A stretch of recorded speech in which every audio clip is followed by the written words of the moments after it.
everybody, welcome to the Wellbeing Show. My name is Dr. Ruth Mary Allen, and today we are talking about the secrets of 50 years of marriage, and I'm really excited because on the show today I have two very special people with me, my mum and dad, Paula and Michael Woodward. So welcome to the show. Congratulations first of all. Thank you. For reaching 50 years of marriage this year. It's such a blessing to be able to be part of the celebrations that we had not so long ago. So well done you too. Thank you, Ruth. So for the audience, just tell everybody a bit about yourself. So Mum, what your background, where you've come from. I was born in Ilford in Essex. My father died when I was 6, so I was effectively brought up just by my mother. I wasn't very successful in education. I went to a secondary modern school, which gave me a fair basis of education, but it meant that I didn't go on and do A-levels, but I wanted to be a nurse. Unfortunately, I passed my interview, so I was able to get in to be a nurse very successfully. Always wanted to be a nurse. I think that stemmed from when I was 2 years old, and I went to visit my grandmother in hospital. I can remember seeing her in this bed with cot sides, which fascinated me as a little child. But the nurses there took me round to take tea to all the old ladies, and I so enjoyed it, and that fired up my interest in nursing. At 2? At the age of 2? At the age of 2. Very and impressive. then nothing delighted me more than if a child should come into primary school with a bandage on, because I would take it off and put it back on again. And so I fortunately managed to achieve my heart's desire, and I became a state registered nurse. I went on to become a theatre sister and an A&E sister. I also did part 1 midwifery as well, so I've got little midwifery experience.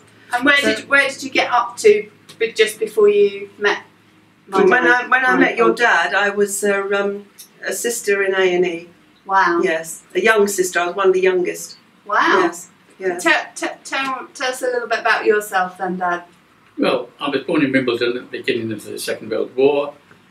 My family moved out to Loughton in Essex. When I was 11, I was given an electric train set, and that sparked my enthusiasm for electricity.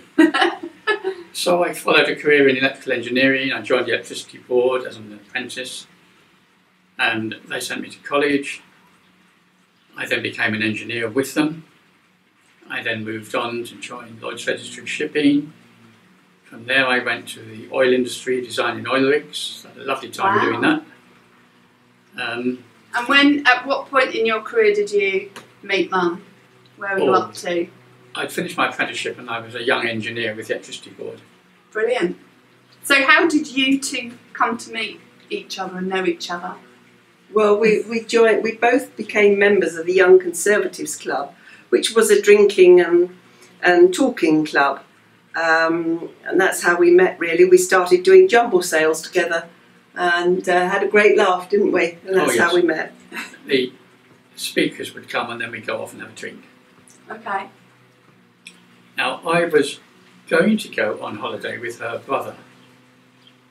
Those her brothers Peter. Yes, Her my brother brother. Peter. They were friends. We were going to have a sailing holiday. Paula had a boyfriend at the time, so she wasn't even thought about. But what happened, she gave up her boyfriend and wanted to nudge in on our holiday. So we had to change everything. We couldn't do our sailing holiday. Instead we thought about going to France and Spain. But in planning it, we got on so well together that by the time we set off for holiday, we were both engaged. Oh my goodness. 6 weeks. 6 weeks? 6 weeks. That's amazing. That is amazing. And how soon after your engagement were you married? Within about 8 months of our engagement, we were married. Wow. Yes. That's right. Yes. Wow. It was a particularly crucial time because our wedding date, I had to fit it in between the first pantomime of the season and the first show of the season. Paul didn't realise that at the time. I was too naive to realise. Too much in love. Did eventually. So what attracted you to each other? Oh, without a doubt, the fun and the laughter. We were always laughing. Yes, yes. He used to say he only had to look at my face and it made him laugh. He still does.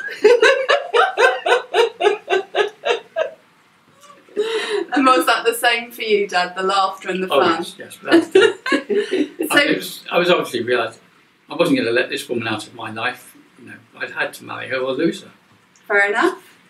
So when you think about Michael, Mum, how would you describe him? Oh, he's loyal, caring, honest. Yeah, loyal, caring and honest and great fun. How about Mum? How would you describe her, Dad? Exactly the same, but she also does good cooking. So what was the most challenging part of your marital journey? Well, for me, initially when I first got married, I was so excited to be a Mrs. So excited to be Mrs. Woodward. Like all young women, I kept practicing my signature.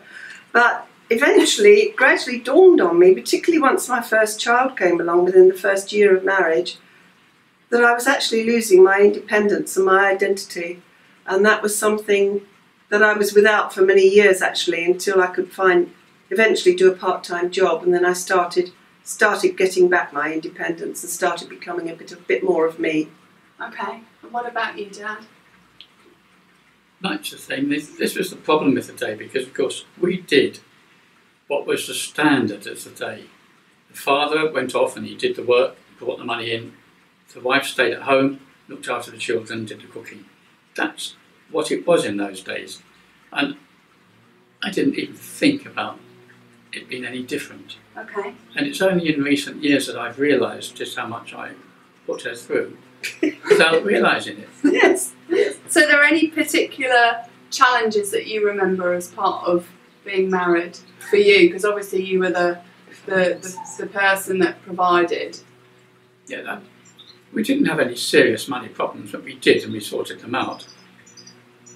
The biggest problem, I feel, was the sick children, Okay. because I had to stay with them at night while they were sick, so that Paula got a good night's sleep and could cope with them during the day.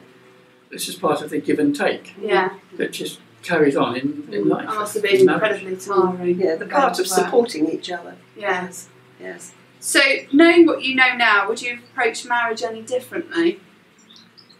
For me, I would have been firmer about my needs. I Okay. would have discussed my needs with Michael, which I didn't do, because actually talking is the best thing, and I didn't do that. And that's what I should have done. Maybe I'd have been less resentful if I had talked. Okay. Yeah.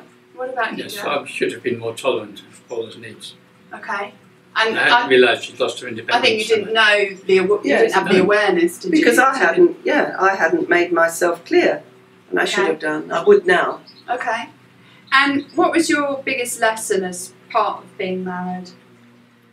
Oh, give and take, sharing with somebody else, putting another person's needs first, becoming as one. Okay. Anything you want to add to that, Dad? No. All right. And what major moments occurred in your marriage that really were special, and why were they significant or difficult? Do you want to answer that one? You I'll do that one. Well, the children.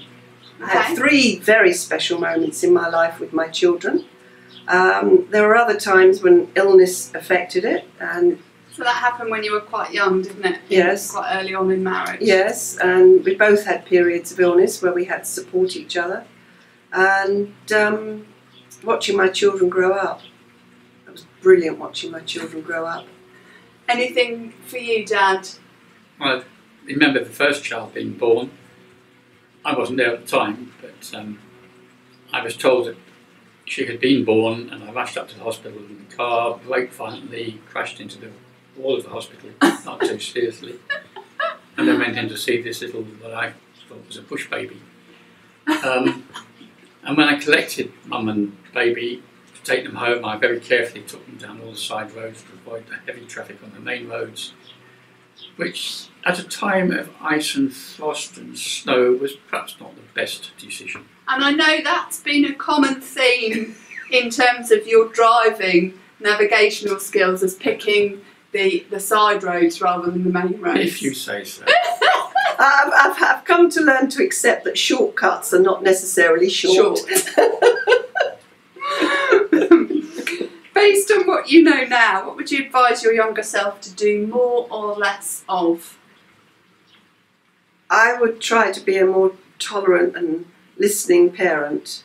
Okay. I would also talk more to my partner. As I said earlier, talking is very, very important. That's what I would do more of. What about you, Dad? Yes, I think I felt discipline was very important, but I tended to be too black and white. I would like to be more grey. Okay. All right. And what have you most looked forward to in your marriage? Oh, watching our children grow up, time together, doing shared things, growing old together. Doing a holiday together now, which we can do. And what is it you really look forward to now, going forward, now that you're retired? Oh, just more of sharing, more trips together, doing shared activities together, but also still having elements of our own independence. Brilliant. Yeah. Brilliant. And what's been ever constant and enduring throughout your marriage? Love and laughter. Love and laughter. Laugh and laughter, without a doubt. What 3 words would you say best describe who you tried to be in life and how you want to be remembered? Well, I want to be remembered as a caring mother. I want to be remembered as a good member of the community who also was caring within the community, and as a faithful wife. Lovely. I always try to do my job to the best of my ability. I put a lot of effort into it and enjoyed doing it. And I'd like to think that I was honest and trustworthy in everything I did. Brilliant. And when you think about their careers, what would you want your children to focus on based on what you've just said? I think they should do what they want to do. My mother was not allowed to follow the career she wanted to. I was, and I've had a wonderful time. I know your mother she was a very good artist, wasn't she? And she didn't have that opportunity. Yes. Yes, I want my children to enjoy what they do, to throw themselves wholeheartedly into what they do, and to find happiness into what they do. Well, I think we do try. Doesn't always Demonstrate work, that. but as No. long as you try, that's the most important thing. So what have you learned about other people in your life on your journey through marriage and your career? And That no 2 people are the same, but no marriages are the same as ours.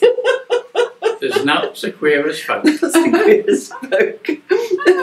But people are much more open and caring than you realise. Yes, and the majority of people are nice, decent people. Yeah. In business, you find people who you thought were decent and honest that turn out not to be. You just have to be aware that this can happen. Yeah, take the good with the bad. So what has made your marriage so successful? What's your secrets? Never going to bed on an argument. Okay. Where Where did that come from? Oh, my mother told me never go to bed on an argument. The other thing she also told me was allow the man to do his hobbies. Okay. Which I allowed. Maybe I shouldn't have done quite so. Perhaps I shouldn't have taken her words quite so seriously. But never mind. Michael's had a good hobby all his life, and tolerance and understanding, and sharing. Sharing. What in particular is important to share? Well, you've got to share parental care. You've got to share your feelings, particularly share your feelings. Anything to add? No. Alrighty. What would you say to anybody who is really struggling with their marriage, who's going through a rocky road? Keep at it. Work hard at it. Okay. You've got to talk and resolve the problems. There's no point saying it's greener on the other side of the fence. It isn't. Just stick with the person you chose. Work at it. The problems make you stronger. You might think you're going through a rough time, you think you won't get through it, you think it's not all worth it. I mean, don't think there's not been times when I've wanted to give up on a marriage, there have. But I didn't. And it's got me through and I've been much stronger. Yeah. We like to say, Brendan Bouchard says from High Performance Coaching, honour the struggle. Exactly, yes, indeed. Yeah. Okay, and what one piece of advice would you give to anybody considering getting married? One piece of advice? Yeah. Discuss it thoroughly between yourselves. Yes. what you want of it. Yes. Yes. Discuss your hopes and your desires for the future. Okay. And if there's differences in those desires, what would you say to people? You can only talk about them, but you have to come to a knowledgeable understanding. Okay. And you have to accept that understanding. Because you can't change them. You can't change a person, and acceptance is a big thing in marriage. You've got to accept that person you have for what they are. Yes, don't expect to change them after you're married No, into the form you want them to be. No. And marry the person that you dearly love, that you cannot live without.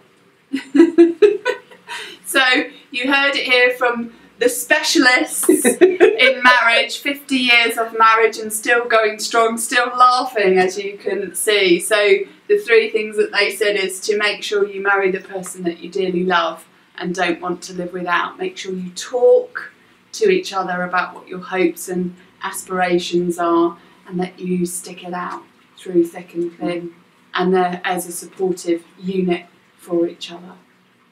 Brilliant. Thank you so much for being on the show. It's been an absolute pleasure having you both here, and the laughter is just brilliant. My cheeks are hurting.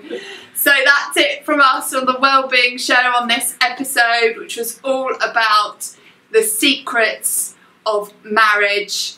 This is the Wellbeing Show with Dr. Ruth Mary Allen, which is all about taking the boo out of taboo.